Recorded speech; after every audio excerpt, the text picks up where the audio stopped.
So, what does the American dream mean to you? I guess the traditional answer of like, you work hard, you get what you deserve, anyone can make it here, is essentially the bedrock of the American dream. For me, that's more aspirational than anything.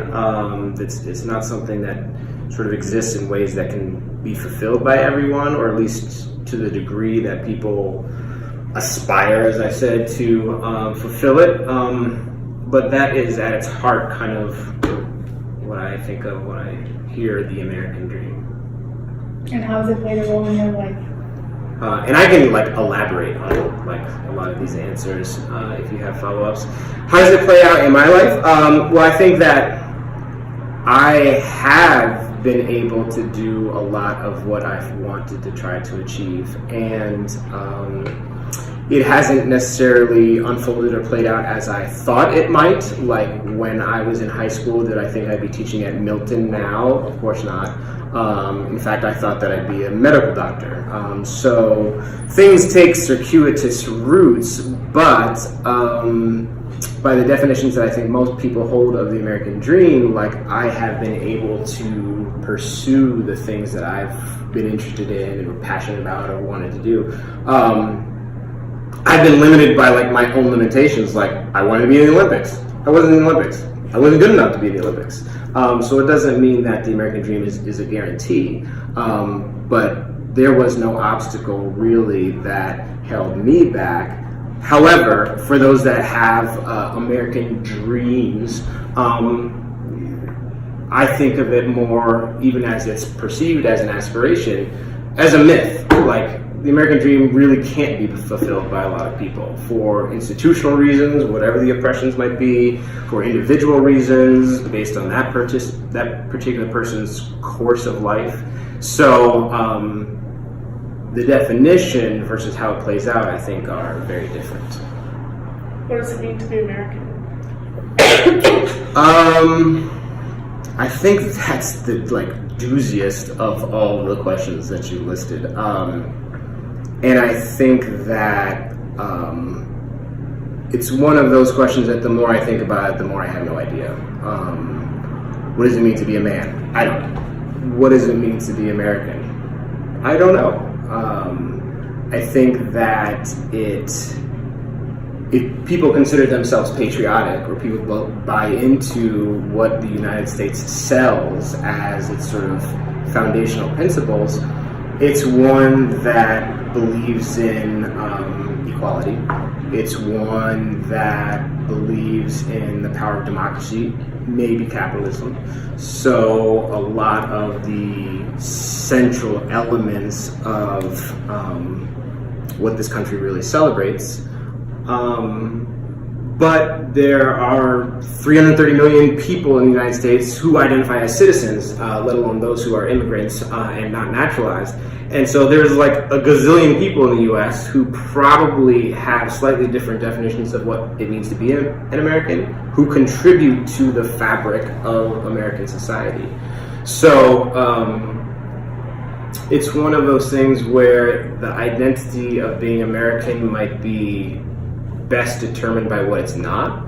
So those who believe in the inequality of people, that there's some sort of hierarchy, those that don't have a problem oppressing others, those who I think one can be an American and not believe in capitalism or not subscribe to it, even if they are practitioners of it.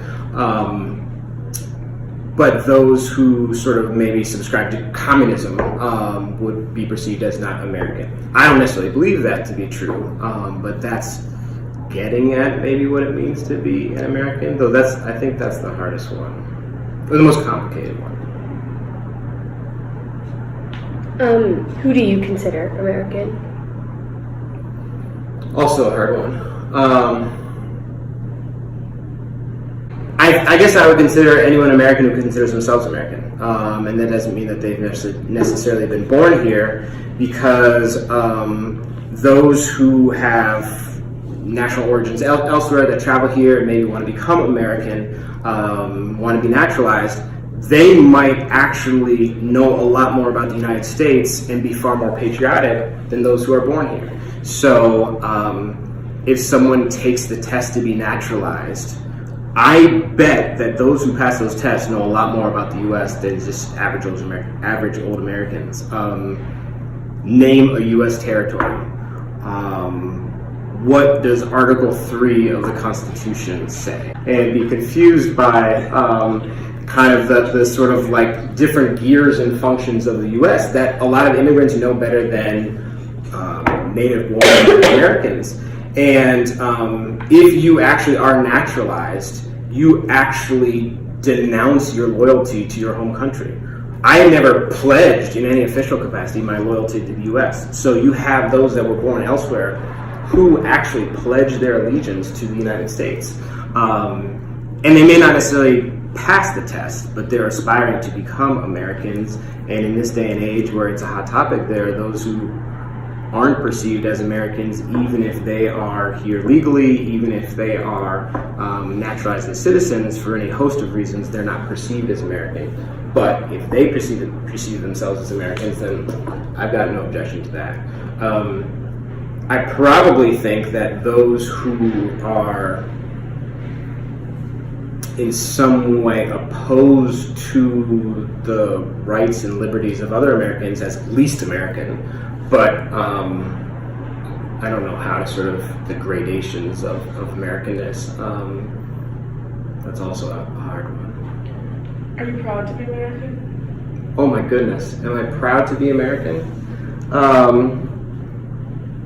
I root for the U.S. in like the Olympics or the World Cup.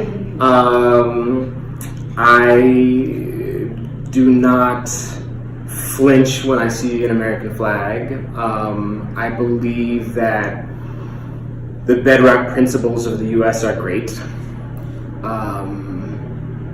I think that there are a lot of things in the U.S. that are happening now, performed and practiced by Americans, that are very discouraging, especially by Americans who consider themselves patriots. And for them to be exemplars of the United States, I'm not proud of that. But I try to take what civic duties are my responsibility seriously. Voting, serving on juries, abiding by the laws. We're a nation of laws. But the question of sort of patriotism and pride in one's country is a complicated one, because exactly how do Americans perform patriotism or perform pride? Do they wave a flag? Do they celebrate July 4th, as we talked about in our classes? Like, woo-hoo, you have barbecues and hot dogs one day a year. Like, and exactly what does that say about your devotion to your country? I don't know. But I don't have another country to be prideful of. So it's either this one or no country, and I'm still here. How do you think your role as a teacher is different in America versus if you were to teach in another country? I think that I don't know what it'd be like if I taught in France or Nicaragua or Australia or wherever. But to teach in the U.S., or how I see my role in the U.S., and specifically teaching U.S. history, I believe that the narrative of American exceptionalism is very powerful. And by that, I think that the whole city on a hill, we're a beacon of light, life, liberty, and pursuit of happiness, let's spread democracy all across the world, we're really special, is so compelling that it really causes many, I won't even say students, but many to ignore or dismiss or overlook or not even be aware of all of the scars and bumps and bruises of U.S. history.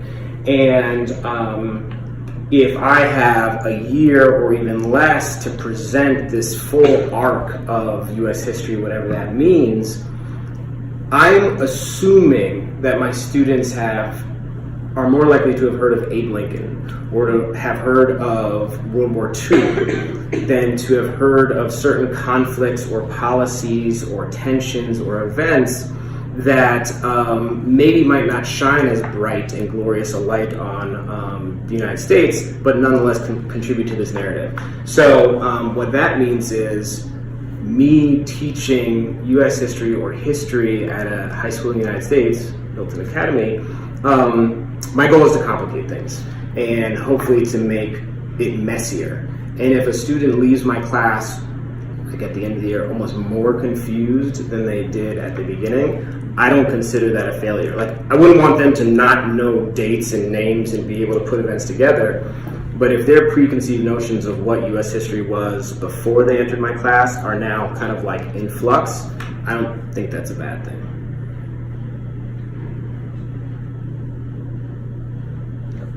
You kind of touched on this, but would you consider yourself a patriot?